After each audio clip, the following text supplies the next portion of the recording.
SpaceX क्या है, इसकी हिस्ट्री क्या है, इसकी शुरुआत कैसे कैसे हुई और कैसे कैसे आगे बढ़ी, और स्पेसएक्स की क्या क्या अचीवमेंट रही अब तक। दोस्तों नमस्कार, मैं हूं राहुल शर्मा और आप देख रहे हैं राहुल शर्मा शो। आज हम इन सारे विषय पर बात करेंगे, तो वीडियो को स्किप ना करें। आज का वीडियो काफी इंटरेस्टिंग होने वाली है, तो चलिए शुरू करते हैं। स्पेसएक्स का पूरा नाम स्पेस एक्सप्लोरेशन टेक्नोलॉजीज कॉर्प है। ये एक अमेरिकी एरोस्पेस कंपनी है जो अंतरिक्ष परिवहन सेवाएं और संचार सेवाएं प्रदान करती है, जिसका हेडक्वार्टर हॉथोर्न कैलिफोर्निया में है। स्पेसएक्स की स्थापना 2002 में एलन मस्क के द्वारा किया गया। ये इनका उद्देश्य था कि स्पेस ट्रांसपोर्टेशन को कम करके लोगों को फ्यूचर में मंगल ग्रह तक पहुंचाना और आने वाले समय में वहां बस्ती बसाना, ताकि लोग वहां रह सके। स्पेसएक्स बहुत सारे उपग्रहों को बनाती है। Falcon 9, Falcon heavy launch vehicle, rocket engine, dragon cargo, crew spacecraft और स्टारलिंक कम्युनिकेशन उपग्रह शामिल है। अब बात करते हैं कि इस कंपनी की शुरुआत कैसे हुई, कैसे कैसे ये आगे बढ़ा, इसकी हिस्ट्री क्या रही अब तक की। 2001 में एलन मस्क को मार्स ओसिस का विचार आया। मार्स ओसिस का मतलब कि किस तरीके से मंगल ग्रह पर, मार्स पर लोगों को रहने के लिए एक ऐसा माहौल तैयार करना जिससे वो रह सके। और रह कब सकते हैं? जब वहां पर ग्रेविटी होगी, ऑक्सीजन होगा, पानी होगा, हवा होगा। इस विचार के साथ एलन मस्क रसिया से हेल्प मांगने गए, ताकि वो सस्ते स्पेसक्राफ्ट को खरीद सके और लोगों को वहां तक पहुंचा सके। लेकिन रसिया ने साफ इनकार कर दिया और एलन मस्क वहां से खाली हाथ वापस लौटे। जब खाली हाथ वापस लौटे तो एक अच्छी चीज हुई।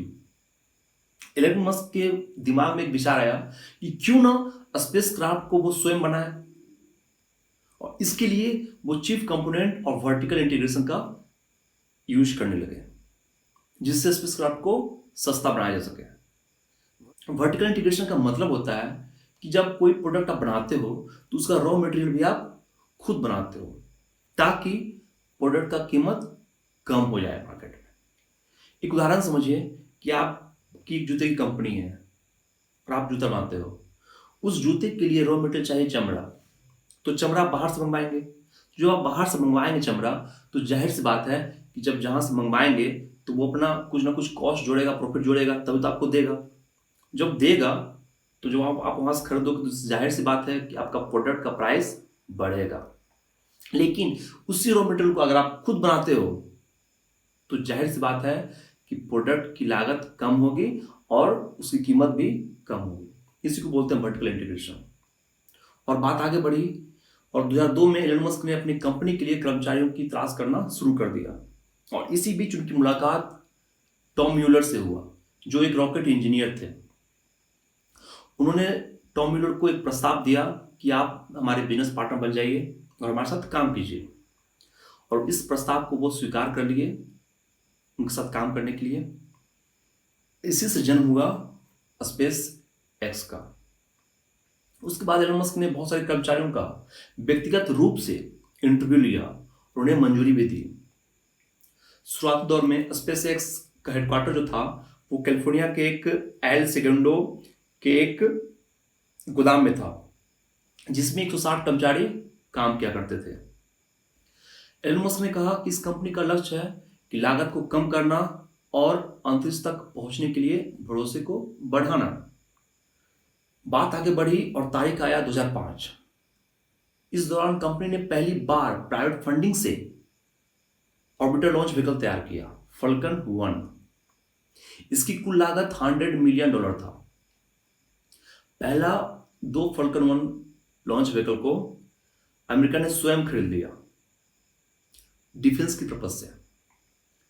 बात और आगे बढ़ी और 2006 से 8 के बीच में 3 रॉकेट लॉन्च फेल हो गया, और इस फेल्यूर से कंपनी पर बहुत असर पड़ा। कंपनी कर्ज में डूब गई और एलन मस्क दिवालिया हो गए, और वो काफी तनाव में रहने लगे। उनको फिजिकल पेन होने लगा और वो सपने में चीखते चिल्लाते थे तनाव की वजह से। इतना तनाव में वो रहने लगे और कहते हैं ना कि बुरा वक्त का भी एक वक्त होता है और वो टल ही जाता है एक दिन, और ठीक वैसा ही हुआ। 28 सितंबर 2008 को कंपनी ने चौथा रॉकेट लॉन्च किया और इस बार वो सफल रहा और चीजें बदलनी शुरू हो गई। मस्क ने अपने शेष $30 मिलियन को दो कंपनी में विभाजित कर दिया, एक स्पेसएक्स और दूसरा टेस्ला।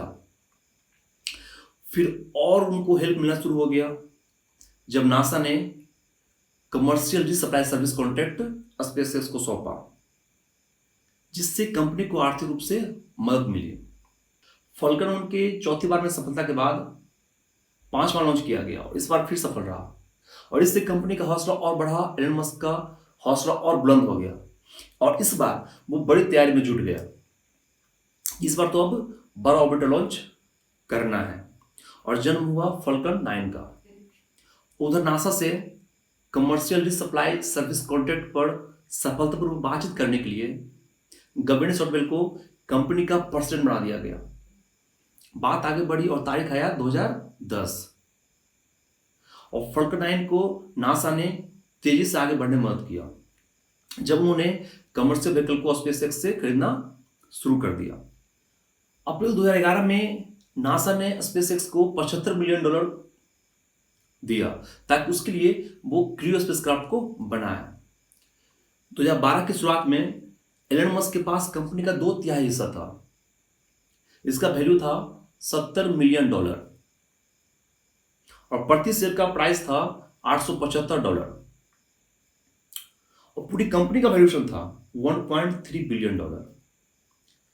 कंपनी एक के बाद एक कारनामे कर रही थी और सबसे बड़ा कारनामा तो मई 2012 में किया जब स्पेस एक्स ने ड्रैगन C2+ लॉन्च किया और ये पहली कमर्शियल स्पेसक्राफ्ट बन गई जो नासा के लिए इंटरनेशनल स्पेस स्टेशन तक कार्गो को पहुंचाया, माल को पहुंचाया, और कंपनी का वैल्यू बढ़कर हो गया $2.4 बिलियन, जिसमें से $100 मिलियन एलन मस्क का था, बाकी निवेशक का था।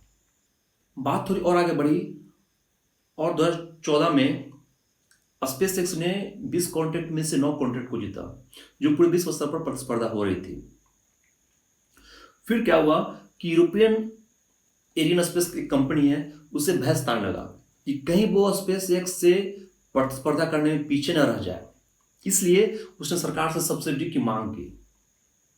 जनवरी 2015 में कंपनी ने अपने हिस्से का 8.33% गूगल और फिडेलिटी को दे दिया, जिसके बदले में $1 बिलियन का फंडिंग जुटाया और कंपनी का वैल्यू हो गया बढ़कर $12 बिलियन। और उसी महीने स्पेसएक्स ने यह घोषणा किया कि वो स्टारलिंक विकसित करने जा रही है जो ग्लोबल रूप से ब्रॉडबैंड इंटरनेट सर्विस प्रदान करेगी, जिसके लिए वो फेडरल गवर्नमेंट से अनुमति मांगी। और इस प्रोजेक्ट का गोल था कि 4425 सैटेलाइट को एक समूह में बनाना, एक साथ करना। सब कुछ बढ़िया चल ही रहा था कि एक स्पीड ब्रेकर आ गया और जून 2015 में फॉल्कन 9 CRS-7 मिशन विफल हो गया और इस विफलता का कारण बताया गया कि ऑक्सीजन टैंक में एक हाई प्रेशर वाला हीलियम बॉटल रखा गया था। हीलियम फ्रीली मूव करना शुरू कर दिया, जिससे जल्द ही लिक्विड ऑक्सीजन टैंक भर गया और इस प्रेशर की वजह से ऑक्सीजन टैंक फट गया। लेकिन कंपनी ने हार नहीं माना, वो आगे बढ़ती चली गई और 19 अगस्त 2020 को $1.9 बिलियन की फंडिंग के साथ कंपनी का वैल्यूएशन हो गया $46 बिलियन। फरवरी 2021 में कंपनी ने 99 इन्वेस्टर से $1.61 बिलियन जुटाया, जिससे कंपनी का वैल्यूएशन बढ़कर हो गया $74 बिलियन। फाइनली 2021 में स्पेसएक्स ने स्टारलिंक के लिए नेटवर्किंग सुविधाएं प्रदान करने के लिए गूगल और माइक्रोसॉफ्ट एजूर के साथ हाथ मिला लिया। ये तो थी इसकी हिस्ट्री। अब अंत में बात करते हैं कि अब तक किसी क्या क्या अचीवमेंट रही है। आइए शॉर्ट में बात करते हैं। पहली अचीवमेंट, स्पेसएक्स वो पहली प्राइवेट फंडेड कंपनी है जिसने लिक्विड फ्यूल रॉकेट को अर्थ के ऑर्बिट तक पहुंचाया। दूसरा, स्पेसएक्स वो पहली सी कंपनी है जिसने नासा के लिए इंटरनेशनल स्पेस स्टेशन तक कार्गो को पहुंचाया। तीसरा, स्पेसएक्स पहली सी कंपनी है जिसने अपने स्पेसक्राफ्ट को रीयूज करके इंटरनेशनल स्पेस स्टेशन तक कार्गो पहुंचाया। चौथा और आखिरी, स्पेस एक्स वो पहली सी कंपनी है जिसने अपने स्पेसक्राफ्ट को हेलियोसेंट्रिक ऑर्बिट में पहुंचाया। हेलियोसेंट्रिक ऑर्बिट का मतलब होता है सन के सरफेस के बहुत ही नजदीक। आज के लिए इतना ही। अगर वीडियो अच्छा लगा तो लाइक कर दीजिए, कुछ लोगों को शेयर कर दीजिए और कमेंट करके बताइए कि मेरा मेहनत आपको कैसा लगा, और चैनल को सब्सक्राइब जरूर कर दीजिए। Thank you so much.